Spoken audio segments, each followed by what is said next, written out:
And I want to look today at your future, the future of pulp and paper, because these are challenging times, but they're interesting ones, and there is a great opportunity.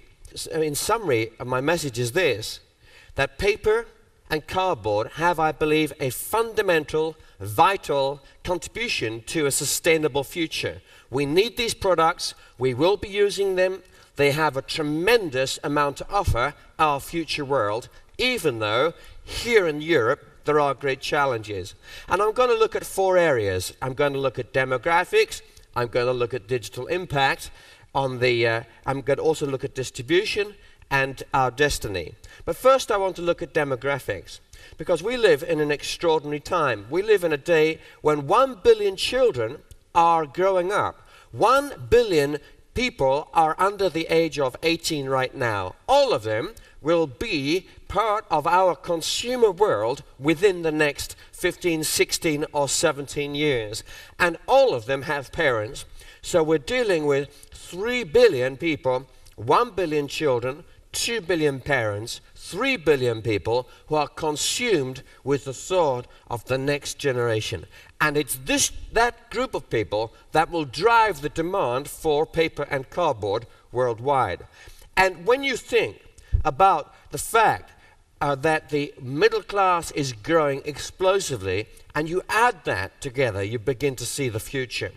You begin to see the reason why so many things are in short supply. It's the reason why, it's one of the many reasons why oil prices are high, because a rapidly growing populations in these poorest countries which are becoming increasingly wealthy, they are driving demand. It's the same with food supply.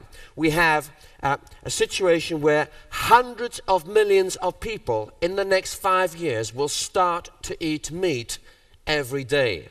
And we know that if you just eat grain, that's one way of eating. But if you use the grain to feed an animal and then eat the animal, you drive a 5 or 6 times increase in the amount of grain that we need, because animals produce so little meat for every kilogram of grain. And at the same time, we see our world, in comparison, seems to be dying. You know, in Germany, if you live in Germany today, you need 8 great-grandparents to produce a single great-grandchild. Extraordinary. Why? Because if the average couple only has 1 or 1.2 or 1.3 children, then your population will halve in every generation. It's simple mathematics. You either have to make people or you have to import them.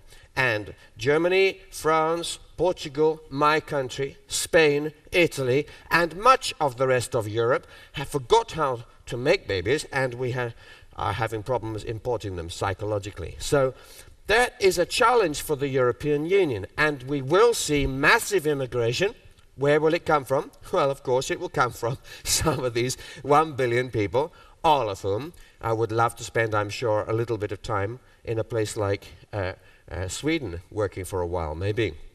So when you balance this massive growth in most of the world, in terms of economic growth, population growth, with the relative decline of our wealthy countries, you still end up with a small growth in paper and pulp, of course, around 2% per year, and you can see the difference. This is China's growth, 7.45% growth per year in terms of pulp and paper. This is India, the US, and the world. And when we think about the fact that in the US, an average citizen uses, like we do, around 300 kilograms of paper a year, and yet in Africa, you see only, in many African countries, only 1 kilogram of paper used per person per year. You can see the opportunity for absolutely phenomenal paper and pulp growth. Look at India, even 4 kilograms, only 4 kilograms. Now I know that's an average, but we have 1.3 billion people in India. We already have a middle class of 1, 2, or 3, let's say, it's actually more like 200 million people. When the middle class becomes 400 million people, and you start to see India paper consumption in the middle class up near the American level, then you begin to see the future. And in the meantime, we have other challenges too, especially with energy costs, and we can have a great debate about this massive energy spike and where it's going in the future. All one could say is that with the energy prices as they are, I'll just go back to that slide, it's quite clear that this is looking more and more like a bubble. The fundamentals of the energy industry have not changed so dramatically since earlier in the 200s, when we had an oil price of only $15 a barrel. Extraordinary to think that now. You can't tell me that the energy situation has deteriorated that dramatically in the last 6 months that would logically justify such a meteoric rise. So we will see all kinds of things happening to start bringing that price down over the next 5 or 10 years from where it is now, partly because at this fantastically high level, just about every other form of energy saving starts to make sense. And every person in Sweden, if they've not already installed geothermal heating for their own homes and hundreds of other innovations, every person in this country and across the whole world will be looking at ways to save energy. And of course, this applies to your industry as well. So let's come back to the future of newsprint. And we are already seeing an invasion, as you know, which will continue, of Russian newsprint, China newsprint, and so on. And at the same time, the newsprint industry in the United States, Australia, Canada, Japan, Sweden, France is suffering problems because, well, it's not just the readership, it's advertising revenue. And where is it going? It's going online. If we look at the US newspaper revenues, they fell almost 10% in the last 18 months. Online revenues have grown 19% during the same period. But nevertheless, magazines are doing pretty well, as is another area which I'll come on to in a minute.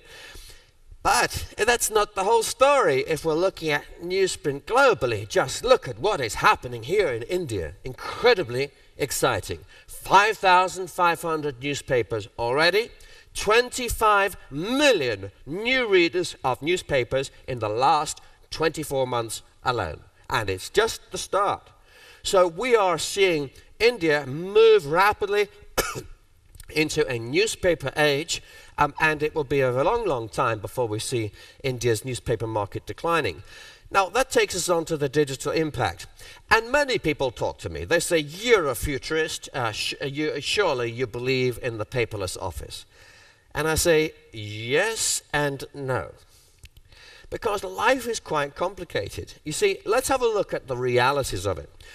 You know, The Economist recently suggested, they suggested that the only paper product in future that might survive some kind of technological attack would be Kleenex paper, the stuff you use to wipe your bottom in space or to blow your nose.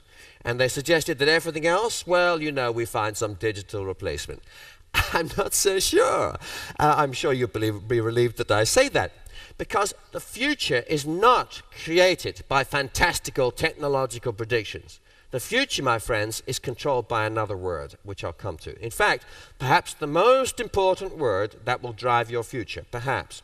It's certainly one of the most important words. Let me tell you a story. I was in New York the other day, and I was staying in a hotel which had 4,322 stories and only one lift. And you know, I arrived there. I was at the lift, and there was a crowd. It could have been you, and we were all standing there looking at our watches. I was late, I confess. I had 5 minutes to get down, connect the computer, get onto the stage. Not quite that bad. I was stressed. Now, at that moment, we were all standing there, the lift button is lit. I'm 4,000 stories up. I was tempted at that moment to do something totally crazy. I was actually tempted, for a moment, to press the lift button more than once. Now, confession time. Yes, let me ask you too. Put your hands up if you too, like me. I'm not saying you would do such a crazy thing, but from time to time you have been tempted in an irrational moment to actually touch that lift button again. Put your hands up if you have actually done that. Okay, you've actually done it. Yes, well, you see, like me. Now, we talked about astronauts just now. You see, I have one question I want to ask the astronauts. You see, I'm going to ask you. I was talking to 850 airline pilots. By the way, I mean, what was I doing? What was I thinking of when I pressed that lift button more than once? Can I control a lift more than Bill Gates himself? Of course not. I was totally irrational. But yet, I was talking to 850 airline pilots. I asked them this question. Put your hands up if you talk to the lift. Come on, baby. It's time to come. They all put their hands up. Let me ask you a question. I don't know what the answer will be because astronauts are very strange people. But let me tell you, let me ask you a question. Do you remember at any time during your 14 days in space, anyone talking to a piece of equipment? Most likely, yes. There we are. Crazy. No. Listen, I just want you to remember one thing. When we are under pressure, we can all behave totally irrationally. And my friends, if you look at the future of oil price right now, if you look at the subprime crisis, if you look at the reaction there was to the SARS outbreak, which only killed 862 people, you find irrational forces at work. And in the future of the paper and the pulp industry, even though there are big issues like demographics, energy costs and the rest, there are, I suggest, some very powerful irrational forces, emotional forces that will drive the future. And the future will be influenced by these emotions. And what are they? Well, just to say, that's why we need to be careful about market research. Market research will tell you the future for the next few days, but it doesn't always give you the right answer about the use of paper packaging for the next decade, or the use of books, or the readership of magazines. Why? Because emotions change faster than people think. And people have an emotional reaction to paper. That is one of the reasons why paper has survived in the paperless office. And I'll come back to that. People have an emotional reaction to a piece of paper that they have written on. It becomes part of them in a different way than a piece of computer code on the screen. Yellow Pages, yes, they're under pressure from Google Maps. Yes, direct mail is under pressure from email distribution and the rest. Yes, it's true that paper letters look like the last century. But there are surprises here. Look how well books are doing. I'm a great believer in books. I have written 12 of them. In fact, books have grown as a market by 2.5% in the US over the last few years, per year. Why? Well, one of the reasons is because people are emotionally connected with a book. They pick up a book, they hold it in their hands, they smell it, they write in it, it becomes part of them. They keep the book, they put it on the shelf. If you want to burn a book, if you want to make a headline in the national media, go to the market it's one of the markets where they sell vegetables in Stockholm with some books by a poet, a particular poet, or by a particular novelist, and go and burn them in a public place. I guarantee CNN will be there. Why? Because it is such an emotional thing. Tell me, would CNN be there if they burnt some newspapers? No. Magazines by the same writer? No. Book? Yes. Because there is something almost spiritual about a book. Remember, emotion. And books, talking of books, even books are under pressures too. When the English editions of Harry Potter were brought out, there was a big campaign that they had saved nearly 200,000 trees because of the way that the books were made. But let me just come back to something to do with medicine. You see, there's something very important about paper. It's not just the emotional connection, it's a biological connection. Let me explain. Your eye can process 3,000 terabits of data every second. Your ears, only about 112,000 bits of data. If I speak faster than 100 words per minute, my words disappear into chaos. But you can read a newspaper at around 3,000 words or 10,000 words per minute. You don't read every word. You just stand and you turn the pages. And you know what is in it, you know what is not in it.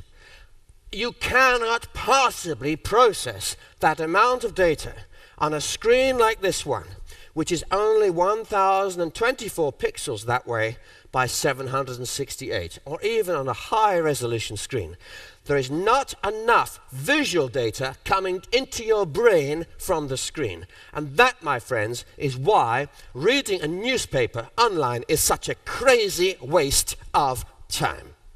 And you know, my friends, if you have a huge report sent by email, there is only one sensible way to read it from the point of view of your time and energy, which is, sadly, for the environment, good for you, which is to print it all out and scan it, skim it through, and bin it back again. Now, it may not be very sound from the environmental point of view, but from your brain point of view, it's the quickest way to get that data in. And that, my friends, is the reason why color brochures, direct mailed, will win, continue to win when they're well done. It's the reason why a book is such a pleasure to hold.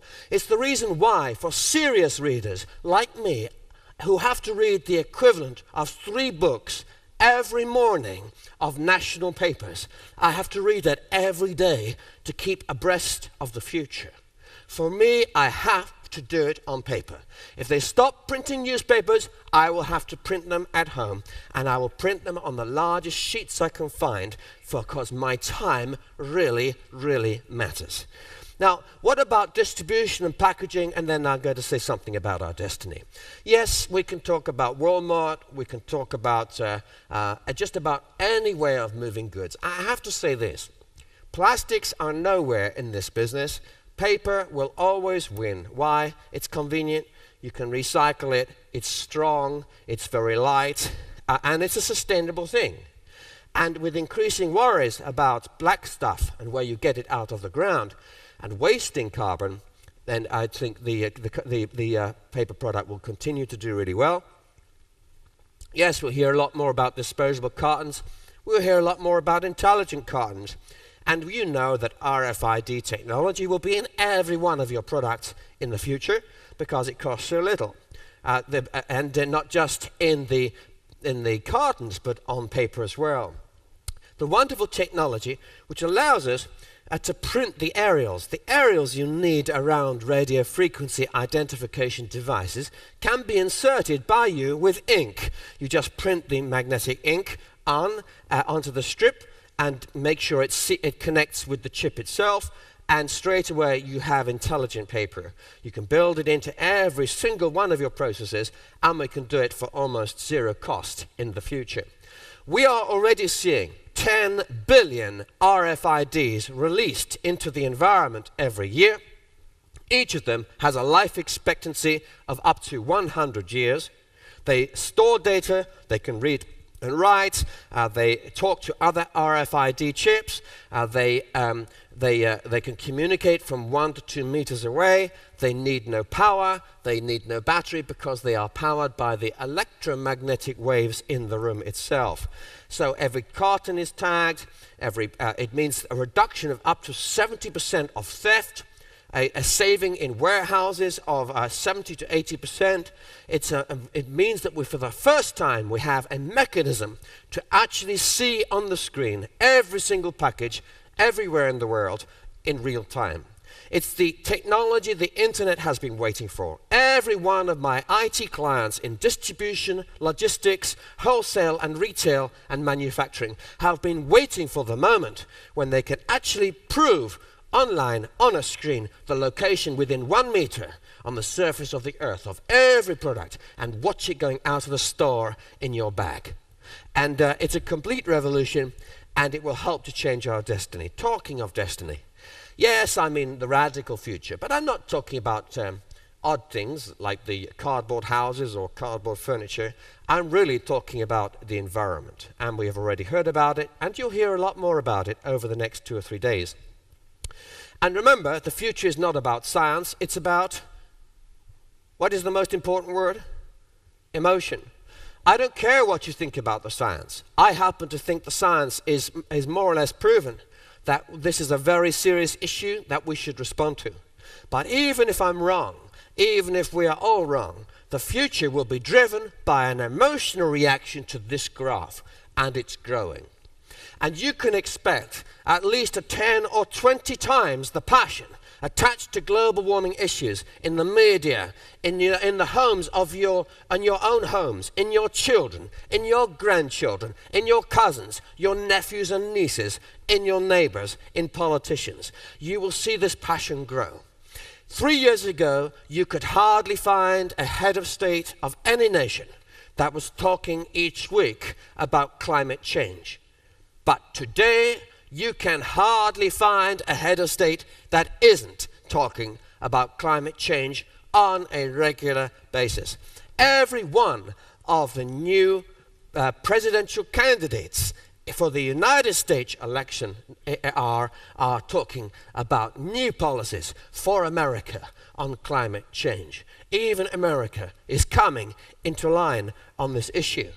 And as our anxiety is growing about our ability to destroy the planet, maybe, and destroy our future, we are also becoming more anxious about every other part of the environment.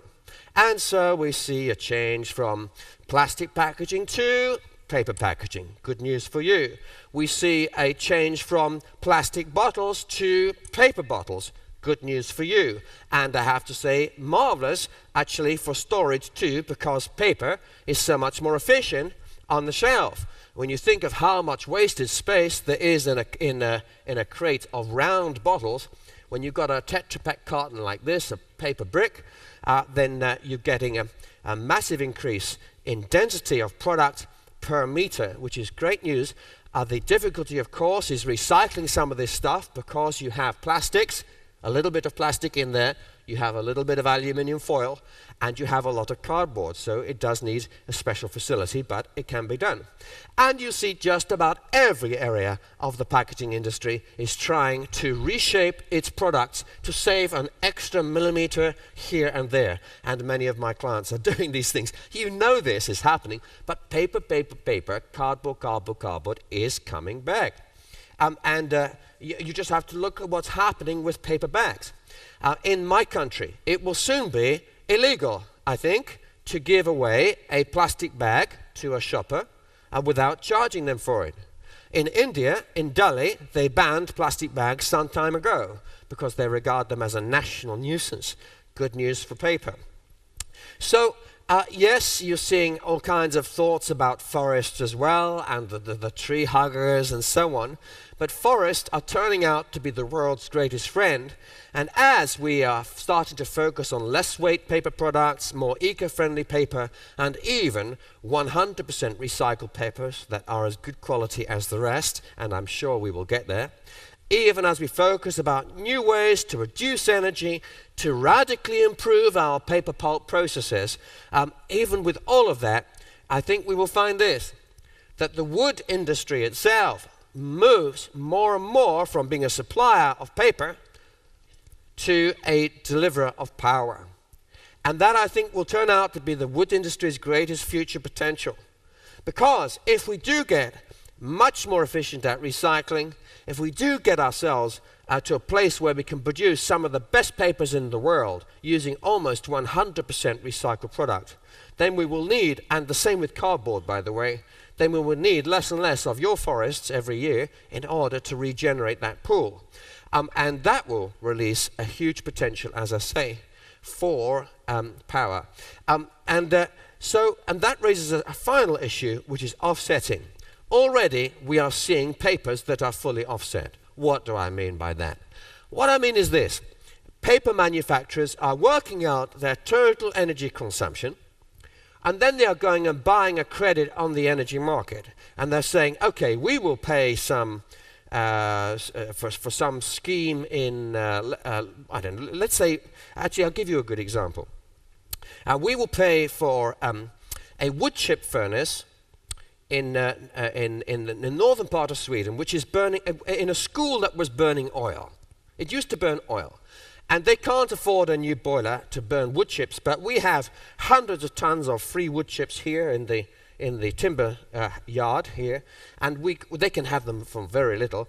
And we will put in, as a paper company, we will put in a new wood chip boiler into that school. And they're going to contribute 60% of the cost, and we'll contribute 40%. And that makes it commercially viable for them.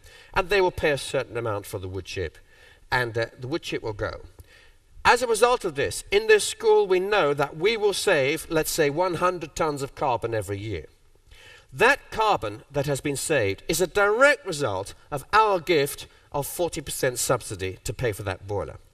And that gives us as a company 100 tons of carbon as a credit, which we can use to balance 100 tons of carbon that we used to make paper this year. That is a genuine offset. You control it yourself, it's provable, it wouldn't have happened anyway, the school would never have converted without your help, and you can use it to balance these things. And so in conclusion, we'll see a lot more of that kind of thing. Why? Because the slogan in future for paper and cardboard will be that we make life easy, but we do it in a great way. We do it for you, and in a way that's convenient for you. We do it in ways that assist you and your family and those that you care for. We do it in a way which is good for our community, our local community, and it's good for our earth, for the future of the earth. Everything we do carefully. We reduce our toxic wastes, we've reduced our energy consumption, we produce wonderful products with almost 100% recycling. We are extraordinarily conscious of environment and sustainable forestry and all of that. We make sure that in every possible way we minimize the distances that we send product around the world. We do these things because we believe in a future which is a sustainable one, it's a protected one, and one that will be worth living in. And that is why I believe that pulp and paper have this tremendous future, even though the competitive pressures here in Europe, with some issues of overproduction and so on, will continue to be there, even though the pressure will continue to be on for innovation, for creativity, for cutting cost, for being incredibly energetic in our marketing and sales, for developing new products, for ever higher quality papers using less resources. Yes, even with all of those things, I do believe that cardboard and paper are here to stay. They will drive part of our sustainable future, and worldwide, this is a very, very important industry. Thank you very much. Thank you.